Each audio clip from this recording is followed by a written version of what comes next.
ಒಂದು ದೊಡ್ಡ ಆಕ್ರೋಶಕ್ಕೆ ಕಾರಣ ಆಗಿಬಿಟ್ಟಿದೆ ತಿರುಪತಿ ಲಡ್ಡುವಿನ ವಿಚಾರ ಇಷ್ಟೇ.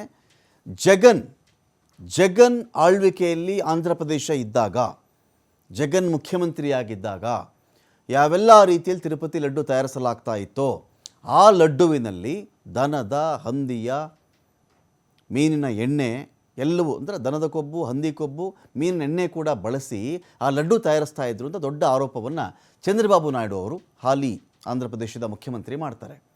ನಮ್ಮ ಸರ್ಕಾರ ಬಂದ ತಕ್ಷಣ, ಅಂದರೆ ಚಂದ್ರಬಾಬು ನಾಯ್ಡು ಅವರ ಸರ್ಕಾರ ಬಂದ ತಕ್ಷಣ ನಾವು ತಿರುಪತಿ ಲಡ್ಡುವನ್ನು ಆಂಧ್ರದಿಂದ ನಾವು ಗುಜರಾತ್ನ ಒಂದು ಲ್ಯಾಬ್ಗೆ ಕಳಿಸ್ಕೊಡ್ತೀವಿ. ಅದರ ಸ್ಯಾಂಪಲ್ಗಳನ್ನು ಈ ಲಡ್ಡುವಿನಲ್ಲಿ ಏನಿದೆ ಚೆಕ್ ಮಾಡಿಬಿಟ್ಟು ಹೇಳಿ ಅಂತ ಹೇಳಿ ನಮಗೆ ಖಚಿತವಾದಂಥ ಮಾಹಿತಿ ಇತ್ತು ಅಂತ ಅವ್ರು ಕಳಿಸ್ಕೊಟ್ಟಾಗ ಗುಜರಾತ್ನ ಲ್ಯಾಬ್ನಿಂದ ಒಂದು ವರದಿ ಬರುತ್ತೆ.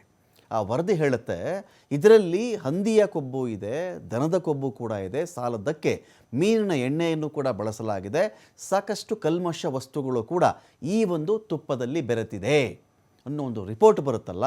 ಇದನ್ನು ಇವತ್ತು ನಿನ್ನೆ ಎಲ್ಲ ಪ್ರಸ್ತಾಪವನ್ನು ಮಾಡ್ತಾ ಇದ್ದಾರೆ ಚಂದ್ರಬಾಬು ನಾಯ್ಡು ಅವರು, ಅವರ ಪಕ್ಷದವರೆಲ್ಲರೂ ಕೂಡ. ಇಂಥ ಕೆಲಸಕ್ಕೆ ಯಾಕೆ ಇಳಿದ್ರು ಇವರು ಅಂತ ಇದಕ್ಕೆ ಹಿನ್ನೆಲೆ ನಾವು ಚೆಕ್ ಮಾಡ್ಕೊಂಡು ಬಂದಾಗ ವಿಷಯ ಇಷ್ಟೇ. ಅಲ್ಲಿ 3-4 ವರ್ಷಗಳ ಹಿಂದೆ ಏನಾಗಿತ್ತು ಅಂತ ಹೇಳಿದ್ರೆ ನಮ್ಮದೇ KMF ನಂದಿನಿ ತುಪ್ಪವನ್ನು ತಿರುಪತಿಗೆ ಕಳಿಸ್ತಾ ಇತ್ತು. ಬರೀ ವ್ಯವಹಾರ ಆಗಿರಲಿಲ್ಲ ಇದು. ಕರ್ನಾಟಕ ಮತ್ತು ತಿರುಪತಿ ತಿಮ್ಮಪ್ಪನ ಬಾಂಧವ್ಯ, ಪ್ರೀತಿ, ಆ ರಾಜ್ಯದೊಂದಿಗಿನ ಹಲವಾರು ವರ್ಷಗಳ, ಶತಮಾನಗಳ ಒಂದು ನಂಟೆಲ್ಲ ಇತ್ತಲ್ಲ, ಈ ಕಾರಣಕ್ಕೆ ಏನಾಗಿತ್ತು, ಆ ಒಂದು ತುಪ್ಪ ನಾವು ಕಳಿಸ್ಕೊಡ್ತಾ ಇದ್ವಿ ಅಂತ ಇವ್ರು ಹೇಳಿದರು. ಆದರೆ ಜಗನ್ ಸರ್ಕಾರ ಬಂದಮೇಲೆ ಏನಾಗುತ್ತೆ, ನೀವು ತುಪ್ಪವನ್ನು ಕಡಿಮೆ ಬೆಲೆ ಕೊಡೋಕ್ಕಾಗತ್ತಾ? ಆಗ KMF ಕಡೆಯಿಂದ ರಿಪ್ಲೈ ಹೋಗುತ್ತೆ, ಇಲ್ಲ ಸ್ವಾಮಿ ಆ ಥರ ನಾವು ಮಾಡೋಕ್ಕೆ ಬರಲ್ಲ, ನಾವೇನು ತುಪ್ಪದ ಕ್ವಾಲಿಟಿಯನ್ನು ಕೊಡ್ತಾ ಇದ್ದೀವೋ ನೋಡಿ, ಆ ತುಪ್ಪದ ಕ್ವಾಲಿಟಿಯನ್ನು ಕಡಿಮೆಗೆ ಎಲ್ಲಿಯೂ ಕೊಡೋಕ್ಕೆ ಸಾಧ್ಯನೇ ಇಲ್ಲ. ನೀವು 300 ರೂಪಾಯಿಗೆ 1 kg ತುಪ್ಪ ಕೊಡಿ, 320 ರೂಪಾಯಿಗೆ 1 kg ತುಪ್ಪ ಕೊಡಿ. ಆವಾಗ KMF ಕಡೆಯಿಂದ ಉತ್ತರ ಕೂಡ ಹೋಗಿರುತ್ತೆ. ಅಂದರೆ ಕಡಿಮೆ ಮಾಡ್ಕೊಳ್ಳಿ ಬೆಲೆಗೆ, kg ತುಪ್ಪಕ್ಕೆ 300-320 ಅಂತ. ಇವರು ಅದು ನಿರಾಕರಿಸ್ಬಿಡ್ತಾರೆ. ನಾವಂಥ ಕೆಲಸ ಯಾವತ್ತೂ ಮಾಡಲ್ಲ. ಗುಣಮಟ್ಟಕ್ಕೆ ಇನ್ನೊಂದು ಹೆಸರೇ KMF ಮತ್ತು ನಂದಿನಿ ತುಪ್ಪ, ಅಂಥ ಬ್ರ್ಯಾಂಡ್ ವ್ಯಾಲ್ಯೂ ಇದೆ ನಮಗೆ, ನಾವು ಕೊಡಲ್ಲ ಅಂತ ಹೇಳ್ತಾರೆ. ಆಯಿತು, ನಿಮ್ಮ ಟೆಂಡರ್ ಬೇಕಾಗಿಲ್ಲ ಅಂತ ಅವ್ರು ಹೇಳ್ಬಿಡ್ತಾರೆ. ಇನ್ನೊಮ್ಮೆ ಯೋಚನೆ ಮಾಡಿ ಇಲ್ಲಿವರೆಗೂ ನಮ್ಮ ಗುಣಮಟ್ಟದ ಬಗ್ಗೆ ಯಾರ್ದು ತಕರಾರೇ ಬಂದಿಲ್ಲ, ಯಾಕೆ ಈ ಥರ ಮಾಡ್ತಾ ಇದ್ರಿ ಅಂತ ಕೂಡ KMF ಹಲವು ಪ್ರಯತ್ನಗಳ ಹೊರತಾಗಿಯೂ, ಅದು ಮೌಖಿಕವಾಗಾದರೂ ಆಗಿರಲಿ, ಲಿಖಿತ ರೂಪದಲ್ಲಾದರೂ ಆಗಿರಲಿ, ಈ ಕಡೆಯಿಂದ ಉತ್ತರ ಬಂದಿರಲ್ಲ. ಇದಾದಮೇಲೆ ಏನಾಗುತ್ತೆ, ಕರ್ನಾಟಕದ ನಂದಿನಿ ತುಪ್ಪ ತಿರುಪತಿ ಲಡ್ಡುವಿಗೆ ಸಪ್ಲೈ ಆಗೋದು ನಿಂತು ಹೋಗುತ್ತೆ. ಆಮೇಲೆ ಏನಾಗಿದೆ ವಿಚಾರ ಅಂತ ಬಂದಾಗ ಹೊಸ ಸರ್ಕಾರ ಬಂತು ಆಂಧ್ರದಲ್ಲಿ. ಅಲ್ಲಿವರೆಗೂ 3-4 ವರ್ಷಗಳ ಕಾಲ ಈ ಥರ ಕಲುಷಿತವೋ, ಕಲ್ಮಶವೋ ಅಥವಾ ಪ್ರಾಣಿಜನ್ಯ ಕೊಬ್ಬಿನ ಮೂಲಕವಾಗಿಯೋ ಸೃಷ್ಟಿ ಮಾಡಲಾದಂಥ ಒಂದು ತುಪ್ಪವನ್ನು ತಿರುಪತಿ ಲಡ್ಡುಗೆ ಬಳಸ್ತಾ ಇದ್ರು ಅಂತ. ಯಾವಾಗ ಚಂದ್ರಬಾಬು ನಾಯ್ಡು ಅವ್ರ ಸರ್ಕಾರ ಅಧಿಕಾರಕ್ಕೆ ಬರುತ್ತೋ ಅವ್ರೇನು ಮಾಡ್ತಾರೆ, ಲಾಡುನ ಪರೀಕ್ಷೆಗೆ ಕಳಿಸ್ಕೊಟ್ಟಾಗ ಬಟಾ ಬಯಲು.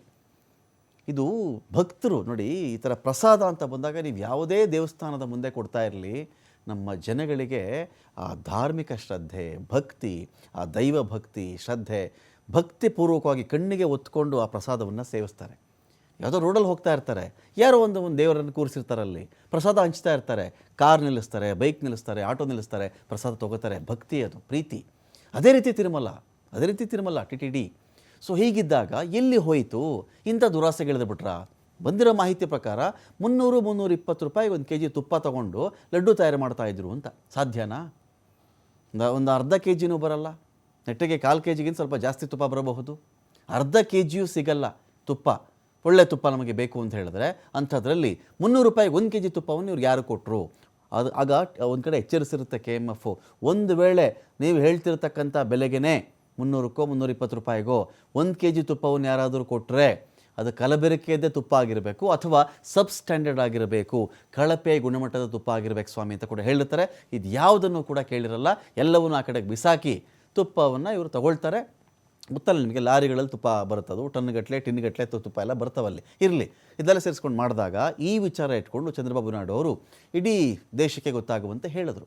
ಈ ಥರ ಮಾಡಿದ್ದಾರೆ ಇವರು. ಲ್ಯಾಬ್ ರಿಪೋರ್ಟಲ್ಲೂ ಕೂಡ ದೃಢಪಟ್ಟಿದೆ ಇದು. ಮತ್ತು ಈ ವಿಚಾರವನ್ನು TTDಯ ಹಿಂದಿನ ಅಧ್ಯಕ್ಷರುಗಳು, ಮುಖ್ಯಸ್ಥರೆಲ್ಲ ಇದ್ರಲ್ಲ, ಮತ್ತು ಪ್ರಧಾನ ಅರ್ಚಕರೆಲ್ಲ ಇದ್ರಲ್ಲ, ಅವರು ಜಗನ್ ಅವಧಿಯಲ್ಲೇ ಎಚ್ಚರಿಸಿರ್ತಾರೆ. ಇಲ್ಲ, ಮೊದಲು ಥರ ಲಡ್ಡುಗಳು ಬರ್ತಾ ಇಲ್ಲ, ಇಲ್ಲಿ ತುಪ್ಪ ಆ ಥರದ್ದು ಬರ್ತಾ ಇಲ್ಲ, ಕ್ವಾಲಿಟಿ ಹಾಳಾಗಿದೆ ಅಂತ ಹೇಳಿದ್ರು ಕೂಡ ಯಾವುದಕ್ಕೂ ಜಗನ್ ಅವತ್ತಿನ ಸರ್ಕಾರ ಜಗನ್ ಸರ್ಕಾರ ಕೇರ್ ಮಾಡಿರಲ್ಲ. ಏನಿದೆ ಅಂತ ನೋಡಿದಾಗ ನಾವು ಇದರಲ್ಲಿ ಮೀನಿನ ಎಣ್ಣೆ ಇದೆ ಅಂತ ವರದಿಯಲ್ಲಿ ಬಂದಿದೆ. ಅದನ್ನು ಚಂದ್ರಬಾಬು ನಾಯ್ಡು ಅವರು ಹೇಳಿದರು. ಪ್ರಾಣಿಗಳ ಕೊಬ್ಬನ್ನು ಬಳಸಿದ್ದಾರೆ. ದನದ ಕೊಬ್ಬು, ಹಂದಿಯ ಕೊಬ್ಬು, ಪಾಮ್ ಆಯಿಲ್, ಸೋಯಾಬೀನ್, ಸೂರ್ಯಕಾಂತಿ. ಪಾಮ್ ಆಯಿಲ್ ಅಂದರೆ ತಾಳೆ ಎಣ್ಣೆ, ಸೂರ್ಯಕಾಂತಿ ಎಣ್ಣೆ, ಮೆಕ್ಕೆಜೋಳದ ಎಣ್ಣೆಯನ್ನು ಕೂಡ, ಹತ್ತಿ ಬೀಜದ ಎಣ್ಣೆಯನ್ನು ಕೂಡ ಬಳಸಿದ್ದಾರೆ ಮತ್ತು ಕಡಿಮೆ ಗುಣಮಟ್ಟವಿರುವಂತಹ ತುಪ್ಪವನ್ನು ಪೂರೈಸಲಾಗಿದೆ ಅಂತ ವರದಿ ಬಂತು. ಸೊ ಇದೀಗ ಇಂಥ ತುಪ್ಪವನ್ನು ಪೂರೈಸಿರುವುದು ಯಾರು? AR ಡೈರಿ ಅಂತ. ಇಲ್ಲೇನಾಗುತ್ತೆ, ಈ ಥರದ್ದು ಕರ್ನಾಟಕದ್ದು ಒಂದು ಟೆಂಡರ್ ಅಥವಾ ಕರ್ನಾಟಕದ ಒಪ್ಪಂದ ನಂದಿನಿ ಜೊತೆಗೆ ಮುರಿದು ಬಿದ್ದ ತಕ್ಷಣ ಇವ್ರೇನು ಮಾಡಿಬಿಡ್ತಾರೆ, ಯಾರೋ ಒಬ್ಬನ ಹಿಡ್ಕೊಂಡು ಬರ್ತಾರೆ, ಆಯ್ತು ನಾನು ಕೊಟ್ಬಿಡ್ತೀನಿ ಅಂತಾರೆ. ಕೊಟ್ಟಿದ್ದಂಥದ್ದು ಇಂಥ ತುಪ್ಪ ₹300 ₹320 1 kg ತುಪ್ಪ ಕೊಟ್ಟುಬಿಟ್ರೆ ಏನು ಗತಿ ಅಂತ ಸುದ್ದಿಗೋಷ್ಠಿಯಲ್ಲಿ ಈಗ AR ಡೈರಿ ವಿರುದ್ಧ ಕಾನೂನು ಕ್ರಮ ತಗೋಬೇಕು ಅಂತ ಒಂದು ಕಡೆ ಆಗಿದೆ. ಸುದ್ದಿಗೋಷ್ಠಿಯಲ್ಲಿ CEO ಶ್ಯಾಮಲಾ ರಾವ್ ಇದ್ರ ಬಗ್ಗೆ ಸ್ಪಷ್ಟನೆ ಕೂಡ ಕೊಟ್ಟಿದ್ದಾರೆ. ಲಡ್ಡು ವಿವಾದದ ಬಗ್ಗೆ TTD ಏನು ಹೇಳ್ತಾ ಇರೋದು ಅಂತ ಹೇಳಿದ್ರೆ, ನೋಡಿ, AR dairy food private limited ಪೂರೈಕೆ ಉತ್ತಮವಾಗಿಲ್ಲ. ಮೊದಲ ಬಾರಿಗೆ ಮಾದರಿಗಳನ್ನು NDDB ಲ್ಯಾಬ್ಗೆ ನಾವು ಕಳಿಸಿದ್ವಿ. ಸೆಪ್ಟೆಂಬರ್ 6 ಮತ್ತು 12ನೇ ತಾರೀಕಿನಂದು 4 ಮಾದರಿ, ಒಂದು ಲಡ್ಡು ಬೇರೆ ಬೇರೆ ಬೇರೆ ಬೇರೆ ಬ್ಯಾಚಿನ ಲಡ್ಡುಗಳು ತೊಗೊಂಡು 4 ಲಾಡುಗಳು ನಾವು ಕೊಟ್ಟಿದ್ವಿ.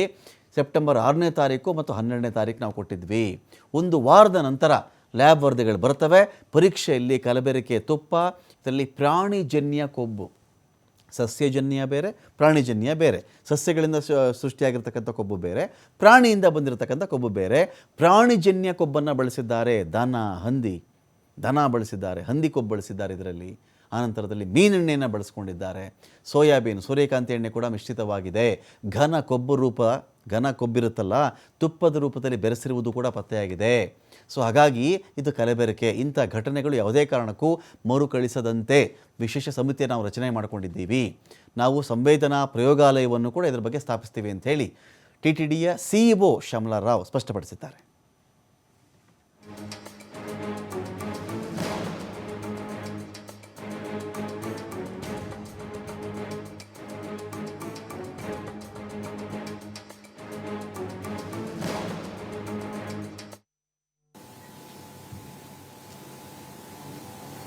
ఒక lab setup adulteration lab setup చేసుకోవడానికి కూడా మరి అది కాలేదు. అడల్టరేషన్కి ల్యాబ్, అడల్టరేషన్ టెస్టింగ్కి ల్యాబ్ ఎక్విప్మెంట్ 75 లక్షలు ఖర్చు అవుతుంది.